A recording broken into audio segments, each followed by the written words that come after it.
अस्सलाम वालेकुम, my name is Shahbaz Jafar Kalandari और आप देख रहे हैं केमिस्ट्री ऑनलाइन। आज जो हमने टॉपिक डिस्कस करना है average atomic mass and empirical formula. तो इसमें आज हमने दो एग्जांपल्स भी डिस्कस करनी है और चैप्टर 1 से जो मोस्टली होता है वो एग्जांपल आने के चांसेस होती हैं। क्लास फर्स्ट ईयर है ये हमारे पास। चैनल को सब्सक्राइब ज़रूर कर लें और बेल आइकन को प्रेस कर दें ताकि आने वाली तमाम न्यू वीडियोस इजीली आप तक पहुंच सकें। चलो स्टूडेंट्स, अपना टॉपिक आज का जो डिस्कशन है हम स्टार्ट करते हैं। पहले हमारे पास है जी एवरेज एटॉमिक मास। तो इसकी डेफिनेशन आपको स्क्रीन पे नजर आ रही होगी। The mass of an element which is obtained from isotopic mass and relative bulkiness of its isotopes is called average atomic mass।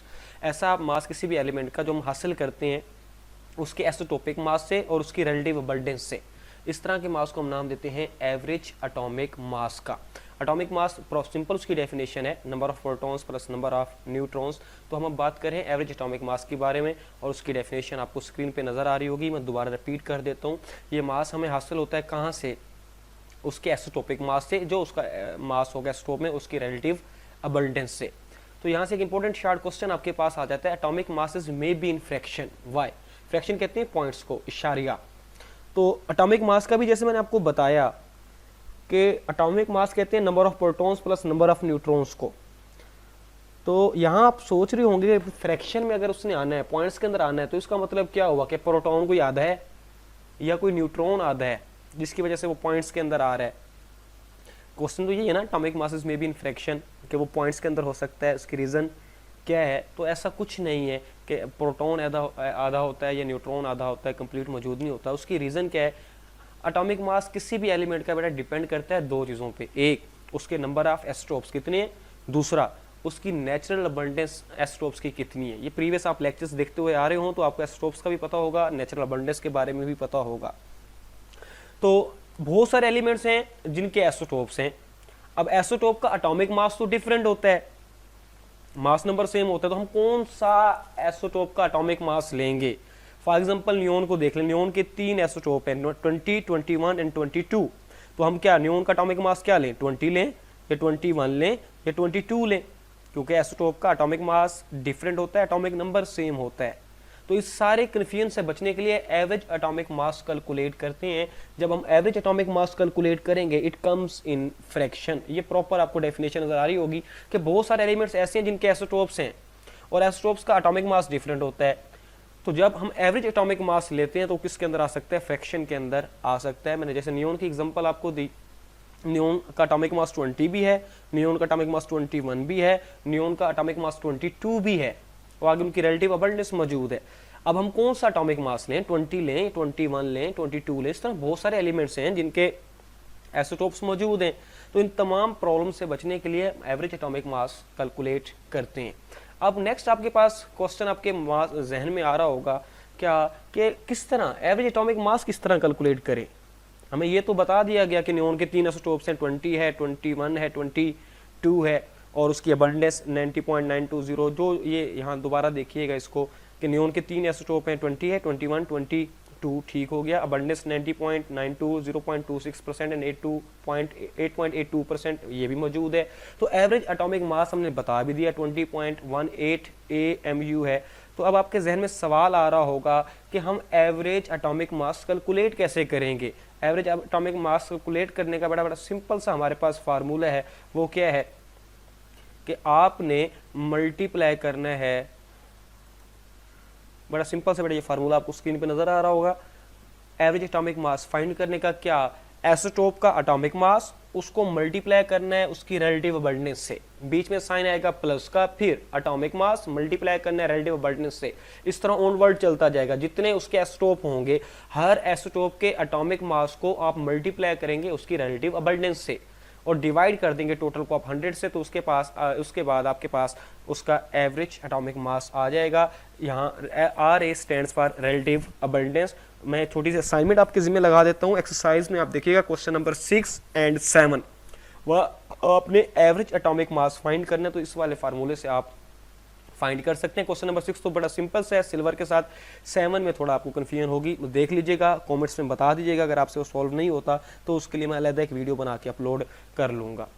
जैसे हम अभी बात कर रहे थे कि एवरेज एटॉमिक मास कैलकुलेट करना, यहीं से एक शॉर्ट क्वेश्चन बेटा आपके पास आ सकता है कि नियोन का जो एटम है सैंपल के अंदर तो किसी नियोन एटम का एटॉमिक मास 20.18 AMU नहीं है। जैसे मैंने पीछे एग्जांपल दी, नियोन 20 है, 21 है, 22 है, लेकिन हम उसका एटॉमिक मास 20.18 लेते हैं। तो इसकी रीज़न भी मैंने आपको बता दी कि हमने क्या किया, उसका एवरेज एटॉमिक मास कैलकुलेट किया। तो आपने वही रीज़न यहाँ बतानी है कि नियोन के 3 आइसोटोप्स हैं और उनकी अबंडेंस के बारे में बता दें। नियोन 20 90.92% है, नियोन 21 0.26% है और नियोन 22 8.82% है। तो अब 3 आप कहेंगे इसके आइसोटोप हैं और उनकी अबंडेंस में मौजूद है। तो हम इससे क्या करते हैं, एवरेज एटॉमिक मास निकालते हैं। उसका फार्मूला मैंने आपको बेटा अभी थोड़ी देर पहले बताया।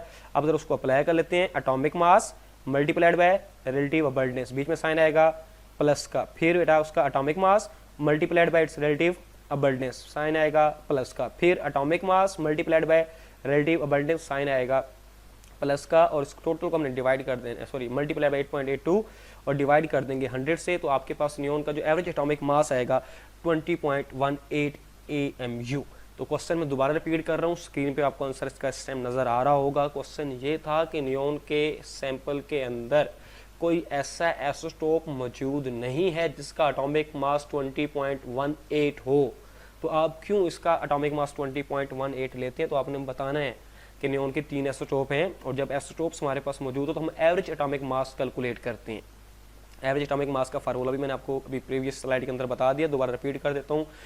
Relative abundance multiplied by atomic mass plus relative abundance multiplied by atomic mass. तो इस तरह आपने फाइंड करके बता देना है कि हमने नियोन का एवरेज एटॉमिक मास फाइंड किया जो कि 20.18 AMU है, लिहाजा इसका हम एटॉमिक मास 20.18 AMU ही लेते हैं।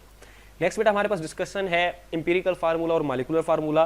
बुक में ये दोनों अलग-अलग जगहों पे मेंशन है, तो मैंने इनको एक ही जगह पे मेंशन उसको कलेक्ट कर दिया ताकि आपको आसानी हो समझने में। इनको देखिएगा। मॉलिक्यूलर फार्मूला क्या है, actual number of atoms present in a compound, mean to say glucose है उसमें 6 कार्बन होते हैं, 12 हाइड्रोजन होते हैं, 6 ऑक्सीजन होते हैं, तो उसका फार्मूला है C6H12O6। एक्चुअल नंबर लिखने हैं हमने, actual number of atoms present in a compound is called molecular formula. और इंपीरिकल फार्मूला क्या है, simplest whole number ratio of atoms in a compound is called empirical formula. Mean to say, अब इसमें देखें glucose में 6 carbon है, 12 hydrogen है, 6 oxygen है, इसमें कॉमन क्या आ रहा है, कॉमन हमारे पास 6 आ रहा है, तो हमने 6 क्या कर लिया, कॉमन ले लिया, तो अंदर आपके पास क्या बचेगा CH2O। तो ये अभी सिंपलेस्ट होल नंबर रेशियो हो गई। अगर आप एक्चुअल एटम्स की तादाद बताते हैं तो वो मॉलिक्यूलर फार्मूला है, अगर आप उसमें सिंपलेस्ट होल नंबर रेशियो निकाल लेते हैं तो वो हमारे पास इंपीरिकल फार्मूला है। नीचे बेंजीन की एग्जांपल देख लें, बेंजीन में 6 कार्बन होते हैं, 6 हाइड्रोजन होते हैं, अगर हम लिखते हैं C6H6 तो ये मॉलिक्यूलर फार्मूला है। वाई, बिकॉज इसके अंदर हमने तमाम एटम्स को रिप्रेजेंट कर दिया। अगर इसको हम सिंप्लीफाई करते हैं तो इसमें कॉमन क्या आएगा, 6 आएगा, 6 कॉमन ले लें तो अंदर बचेगा CH, ये बेंजीन का इंपीरिकल फार्मूला आ गया CH। तो जो simplest whole number ratio of atoms in a compound is called empirical formula and actual number of atoms present in a compound is called molecular formula. Hope so आपको ये clear हो गया होगा।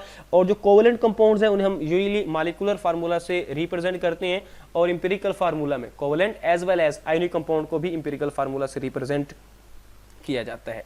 Next हमारे पास बड़ा important, अब हम एक एग्जांपल है, एग्जांपल नंबर 2, इसको जोर से सुनिएगा क्योंकि नेक्स्ट एग्जांपल्स में हमारे पास इन्वॉल्व होगी। Determination of percentage of composition. We can determine percentage of element in a compound with the help of following formula. बड़ा आसान सा फार्मूला है, देखिएगा, इसको फौरन लिख लीजिएगा, फौरन इसको याद कर लीजिएगा। अगली एग्जांपल हमारी चुटकियां बजाने में ही सॉल्व हो जाएगी। फार्मूला हमारे पास क्या है, किसी भी एलिमेंट की किसी कंपाउंड में परसेंटेज फाइंड करने के लिए हम क्या करेंगे, मास ऑफ एलिमेंट जो गिवन होगा वो divided by mass of compound और टोटल को मल्टीप्लाई कर देंगे 100 से। मास of element divided by mass of compound multiplied by 100, उस एलिमेंट की परसेंटेज हमारे पास आ जाएगी। इसको मजीद एलुब्रेट करते हैं, ये एग्जांपल नंबर 2 हमारे सिलेबस में फर्स्ट ईयर की बुक में गिवन है। अब वो जरा देखिएगा, इसको आपको कहते हैं 8.657 gram of compound is decomposed into its element and give 5.217 gram of carbon, 0.962 gram of hydrogen and 2.478 gram of oxygen. Calculate the percentage composition of the compound under study. तो आपने करना क्या है, फर्स्ट ऑफ ऑल कोई भी बेटा आपने numerical solve करना हो, गिवन डेटा की पहले हमेशा हेडिंग दें। गिवन डेटा हमारे पास क्या था, मास ऑफ कंपाउंड था, कितना था जी 8.657 ग्राम, स्टेटमेंट में मौजूद है। उसके बाद आपने देखा मास ऑफ कार्बन है, कितना है 5.217 ग्राम। फिर मास ऑफ हाइड्रोजन है 0.962 ग्राम, फिर मास ऑफ ऑक्सीजन 2.478 ग्राम। कोई भी न्यूमेरिकल आपके पास हो, कोई भी एग्जांपल हो, हमेशा सबसे पहले आपने जो हेडिंग देनी है गिवन डाटा की देनी है, और उसके बाद जो स्टेटमेंट में मौजूद चीजें उनको लिख लें। उसके बाद आप हेडिंग देंगे टू फाइंड, कि हमने फाइंड क्या करना है, हमने फाइंड करनी है परसेंटेज कंपोजिशन। तो अभी थोड़ी देर पहले मैंने उसका आपको फार्मूला बताया है, क्या, mass of element divided by mass of compound multiplied by 100। Mean to say कि आप परसेंटेज ऑफ कार्बन निकालना चाहते हैं तो क्या करेंगे, मेरे साथ देंगे, आप लिखेंगे 5.217, ये मास ऑफ एलिमेंट आ गया, divided by mass of compound कितना है 8.657, और मल्टीप्लाई कर देंगे 100 से, आपके पास परसेंटेज ऑफ कार्बन आ जाएगी। आप परसेंटेज ऑफ हाइड्रोजन निकालना चाहते हैं, क्या लिखेंगे 0.962, ऊपर जो मास ऑफ एलिमेंट है, डिवाइड करेंगे मास ऑफ कंपाउंड से, कितने हैं 8.657, और मल्टीप्लाई कर देंगे 100 से। Same with in the case of oxygen. ये एग्जांपल खुद आप सॉल्व कर सकते हैं, मजीद इसको देख लीजिएगा। कोई भी प्रॉब्लम हो आप कमेंट के अंदर मेंशन कर सकते हैं, मैं अलहदा इसकी वीडियो बना के दोबारा अपलोड कर दूंगा। नेक्स्ट हमारे पास है how can we find empirical formula. बड़ा इंपॉर्टेंट शॉर्ट क्वेश्चन है, as well as long question भी हमारे पास आ सकता है। तो इंपीरिकल फार्मूला को फाइंड करने के हमारे पास बेटा 4 स्टेप्स हैं। पहला स्टेप हमारे पास है कैलकुलेट या find percentage composition of the compound. इसके 2 मेथड हैं, एक तो मैंने अभी आपको बता दिया, मास of element divided by mass of compound multiplied by 100। एक कंबस्शन एनालिसिस में नेक्स्ट वीडियो में डिस्कस करूंगा। तो पहले हमने क्या फाइंड करनी है, percentage composition of the compound. Second हमारे पास है, हमने number of gram atoms find करने हैं। अब नंबर ऑफ ग्राम एटम्स कैसे फाइंड होंगे, बाय डिवाइडिंग ईच एलिमेंट, जो एलिमेंट की परसेंटेज आपके पास है ये सब डिवाइड कर देंगे उसके एटॉमिक मास के साथ। और आपको याद होगा जब मैं रिलेटिव एटॉमिक मास पढ़ा रहा था, प्रीवियस वीडियो मौजूद होगी, मैं डिस्क्रिप्शन में उसका लिंक भी दे दूंगा, तो उसमें आप देखिएगा कि मैंने कुछ एलिमेंट्स के एटॉमिक मासेस आपको कहे थे कि अच्छी तरह याद कर ले, क्योंकि वो बार बार रिपीट होते हैं। थर्ड हमारे पास है जी, हमने एटॉमिक रेशो फाइंड करनी है। एटॉमिक रेशो कैसे फाइंड करनी है, जो सबसे स्मॉलेस्ट हमारे पास ग्राम एटम होगा उससे हम सबको डिवाइड कर देंगे। और फोर्थ हमारे पास है कि अगर जो रेशियो हमारे पास आ रही है वो सिंपल डिजिट नहीं है, पॉइंट्स के अंदर है, फ्रैक्शन के अंदर है, तो हम क्या करेंगे, किसी सूटेबल डिजिट से मल्टीप्लाई कर देंगे। मैं ये दोबारा आपको रिपीट करवाता हूँ, इरेज करके मेरा साथ दीजिएगा। First of all find percentage composition of the compound, percentage composition हमने फाइंड करनी है। Second, find number of gram atoms of each element by dividing it's percentage by its atomic mass. जो परसेंटेज आपके पास आई उस परसेंटेज को उसके atomic mass से divide कर देना है, हमारे पास नंबर ऑफ ग्राम एटम्स आ जाएंगे। थर्ड, हमने एटॉमिक रेशो फाइंड करनी है। एटॉमिक रेशो कैसे फाइंड होगी, आपने डिवाइड करना है तमाम ग्राम एटम्स को किसके साथ, जो सबसे स्मॉलेस्ट ग्राम एटम होगा। और फोर्थ हमारे पास क्या है कि जो आपके पास एटॉमिक रेशो आ रही है, अगर वो सिंपल नहीं है, पॉइंट्स के अंदर आपके पास आ रही है, तो किसी सूटेबल डिजिट से उसे मल्टीप्लाई कर दें। ये मजीद आपको क्लियर होगा इस एग्जांपल के अंदर। ये जो हम डिस्कस करने जा रहे हैं एग्जांपल नंबर 3 आपके सिलेबस में है। Ascorbic acid vitamin C contains 40.92% carbon, 4.58% hydrogen and 54.5% of oxygen by mass. What is the empirical formula of ascorbic acid. वही अभी जो मैंने थोड़ी देर पहले आपको बताया कि कोई भी न्यूमेरिकल एग्जांपल आए तो आपने कैसे हल करना है। फर्स्ट ऑफ ऑल आपने गिवन डेटा लिखना है, परसेंटेज ऑफ कार्बन गिवन है, परसेंटेज ऑफ हाइड्रोजन गिवन है, और परसेंटेज ऑफ ऑक्सीजन हमारे पास गिवन है। टारगेट क्या दिया हमें, टारगेट दे रहा है कि एम्पिरिकल फार्मूला फाइंड करें एस्कॉर्बिक एसिड का। तो अभी मैंने 4 स्टेप्स बताए थे, कौन कौन से, find percentage composition of element, तो वो आपको ऑलरेडी मिल गई। कार्बन परसेंटेज में गिवन है 40.92%, हाइड्रोजन भी परसेंटेज में, ऑक्सीजन भी परसेंटेज में। तो पहला स्टेप आपका खत्म हो गया। अब सेकंड हमारे पास था फाइंड आउट ग्राम एटम्स। अब ग्राम एटम्स के फाइंड करने के लिए मैंने क्या बताया था आपको कि जो परसेंटेज हो उसको एटॉमिक मास से डिवाइड कर दें। अब परसेंटेज ऑफ कार्बन है 40.92%, इसका एटॉमिक मास होता है 12, तो इसको डिवाइड कर देंगे 12 से। हाइड्रोजन की परसेंटेज दे रहा है 4.58%, इसका एटॉमिक मास होता है 1.008, तो इसे वहां से डिवाइड कर देंगे। ऑक्सीजन की परसेंटेज दे रहा है 54.5%, इसका एटॉमिक मास होता है 16, तो इसे हम 16 से डिवाइड कर देंगे। इस तरह हमारे पास ग्राम एटम्स आ जाएंगे। ये देखिएगा सोल्यूशन में हम दे रहे हैं, पहले number of gram atoms, formula आपको बता दिया, percentage of element divided bye atomic mass of element. तो ये देखिएगा number of gram of carbon हमने निकाला कैसे, 40.92 डिवाइडेड बाय 12, क्यों, इसका एटॉमिक मास 12 होता है। फिर हम निकालेंगे number of gram of oxygen, कैसे निकाला, 4.58 को डिवाइड कर दिया 16 से, क्योंकि ऑक्सीजन का जो एटॉमिक मास है बेटा वो 16 है। और थर्ड हमारे पास है number of gram atom of hydrogen, तो उसमें बेटा उसको एटॉमिक मास से डिवाइड कर दिया। इस तरह हमारे पास ये सारे ग्राम एटम आ गए। तो कोई भी न्यूमेरिकल उसको आप है ना कोशिश किया करें कि स्टेप वाइज याद रखा करें, उसके सीक्वेंस आपको आना चाहिए। पहला हमारे पास क्या था, परसेंटेज फाइंड करनी थी, परसेंटेज उसने ऑलरेडी आपको दे दी। सेकंड हमने फाइंड करना है नंबर ऑफ ग्राम एटम्स, तो उसका फार्मूला क्या है, परसेंटेज को आपने डिवाइड करना है एटॉमिक मास के साथ। तो कार्बन का एटॉमिक मास 12 होता है, ऑक्सीजन का 16 है और हाइड्रोजन का 1.008 है, तो हमने ग्राम एटम फाइंड कर लिए। थर्ड हमारे पास था हमने एटॉमिक रेशियो फाइंड करनी है। तो एटॉमिक रेशियो में मैंने आपको क्या कहा था, अब ये आपको नजर आ रहे होंगे स्क्रीन के ऊपर 3.41, 3.406, 4.54। यहाँ क्या करना था, number of gram atom of element जिसका फाइंड करना उसके ये लिख देंगे और सबसे स्मॉल से हमने क्या करना है, डिवाइड करना है। तो इसमें जो सबसे स्मॉल वैल्यू मुझे नजर आ रही है दैट इज 3.406, ये सबसे स्मॉल वैल्यू है, 3.41 है और 4.54 है। तो एटॉमिक रेशियो फाइंड करने के लिए इनमें जो सबसे स्मॉल वैल्यू हो उससे सबको हमने डिवाइड कर देना। ये आपको स्क्रीन पे अब नजर भी आ रहा होगा। एटॉमिक रेशियो कार्बन की फाइंड करने के लिए उसकी जो ग्राम एटम थे सबसे स्मॉल वैल्यू से डिवाइड कर दिया, हाइड्रोजन के जो ग्राम एटम थे सबसे स्मॉल वैल्यू से डिवाइड कर दिया, ऑक्सीजन के जो ग्राम एटम थे सबसे स्मॉल वैल्यू से हमने उसे डिवाइड कर दिया। तो ये हमारे पास एटॉमिक रेशियो आ गई 1:1.33 एंड 1। अब यहाँ एक चीज और आपने नोट करनी है स्टूडेंट्स, वो क्या, मैंने आखिरी जो पॉइंट बताया था कि multiply with a suitable digit if it comes in fraction.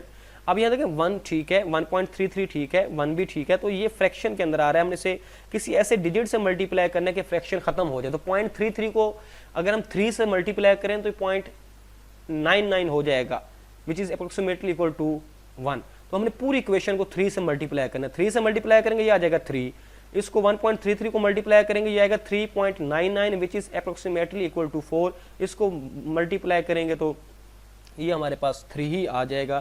तो ये देखिएगा 3, 4, 3 और एंड में आपने रिजल्ट का हेडिंग देख के जरूर नीचे जो पूछा जा रहा था आपने बताना है कि एम्पेरिकल फार्मूला जो स्कॉर्बिक एसिड का वो है C3H4O3। मैं दोबारा रिपीट कर देता हूँ, सबसे पहले आपने क्या किया, परसेंटेज फाइंड करनी होती है, तो इस न्यूमेरिक के अंदर परसेंटेज गिवन थी।